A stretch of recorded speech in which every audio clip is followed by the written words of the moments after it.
Selamat pagi semuanya. Oke, Salam sejahtera buat kita semua. Ya, Mei. saya minta kita semua mute dulu bagi yang belum mute supaya nanti jangan terganggu ya. Baik, firman Tuhan yang ingin saya bagikan saya ambil dari Matius 26 ayat 40 sampai 41. Matius 26 ayat 40 sampai 41. Setelah itu, ia kembali kepada murid-muridnya itu dan mendapati mereka sedang tidur. Dan ia berkata kepada Petrus, "Tidakkah kamu sanggup berjaga-jaga 1 jam dengan aku? Berjaga-jagalah dan berdoalah, supaya kamu jangan jatuh ke dalam pencobaan. Roh memang penurut, tetapi daging lemah." Nah, firman ini sering kita dengar, saudaraku. Ini adalah kejadian pada waktu Yesus berdoa di Taman Getsemani ya. Jadi sesaat sebelum Yesus ditangkap untuk menebus dosa-dosa kita, digantung di kayu salib ya. Nah, saudaraku, dari ayat ini saya mendapati 2 hal mengapa kita harus berdoa. Ya, berdoa pagi hari ini. Nah, yang pertama ini adalah keinginan dari Tuhan untuk kita berjaga-jaga. Jadi berdoa ini adalah berjaga-jaga. Jadi tidak kebetulan ya, Alkitab juga mencatat 1 jam. Jadi hari ini setiap pagi kita berdoa 1 jam.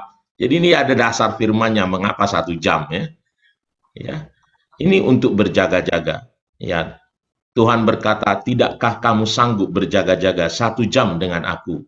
Dia tahu ya di sana di saat itu juga murid-murid kelelahan tidur gitu. Dan ini kita ambil waktu betul-betul tidak tertidur gitu ya, saudaraku. Jadi ini adalah keinginan Tuhan.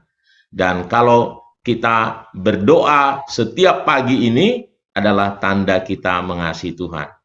Mengapa? Karena orang-orang yang mengasihi Tuhan adalah orang-orang yang mentaati perintahnya ya. Tuhan mau kita berjaga-jaga selama 1 jam. Jadi dengan doa kita ini kita sedang terjaga. Kita sedang berjaga-jaga bersama dengan Tuhan kita untuk berdoa bagi umat Tuhan, bagi kota-kota kita, dan bagi bangsa kita. Ya. Nah, yang kedua adalah ya ayat 41 berkata, ya, roh memang penurut tetapi daging lemah. Ya. Jadi fungsi dari doa, kita berdoa ini adalah bagaimana supaya roh kita itu menjadi pemenang. Karena persoalan kehidupan kita ini, perjalanan rohani kita ini, baik tidaknya rohani kita ini adalah bagaimana kita bisa mematikan kedagingan kita. Jadi ini persoalan bagaimana pertempuran gitu kira-kira, persaingan dalam segala keputusan-keputusan yang kita ambil, kita berdasarkan atau aktivitas yang kita ambil itu apakah kita sedang mengikuti kedagingan kita atau kita sedang mengikuti roh kita. Karena ini adalah pertempurannya.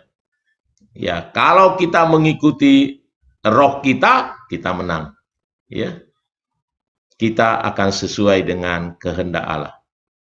Aktivitas yang kita ambil, keputusan-keputusan yang kita ambil, keinginan-keinginan kita itu sesuai kehendak Allah atau tidak adalah tergantung apakah kita sedang mengikuti kedagingan kita atau roh kita. Nah, dengan kita berdoa, maka kita membuat roh kita menjadi menang. Ya, menang. Kemenangan ada pada roh kita dan artinya juga bahwa kita akan bertindak sesuai dengan bahwa kita bertindak sesuai kehendak Allah. Jadi mari kita menjadi orang-orang yang terus berdoa, saudaraku, ya, tekun. Kenapa? Tadi tanda kasih kita kepada Tuhan, karena ini adalah perintahnya untuk kita bisa berjaga-jaga. Yang kedua adalah supaya kita melatih terus membuat kemenangan bagi roh kita. Daging kita lemah. Jadi bukan hanya sekedar kita berdoa, bukan hanya sekedar berdoa yang kita tahu adalah supaya kita mendapatkan apa yang kita inginkan, supaya kita penuh dengan sukacita mendapatkan apa yang kita doakan, supaya ada damai sejahtera karena kita mendapatkan apa yang kita doakan, bukan, tetapi tanda kasih kita kepada Tuhan. Tanda kita berjaga-jaga mengikuti perintah Tuhan karena Dia mau kita berjaga-jaga. Ya. Yang kedua adalah supaya kita membuat roh kita ini jadi menang. Kita melakukan kehendak Allah.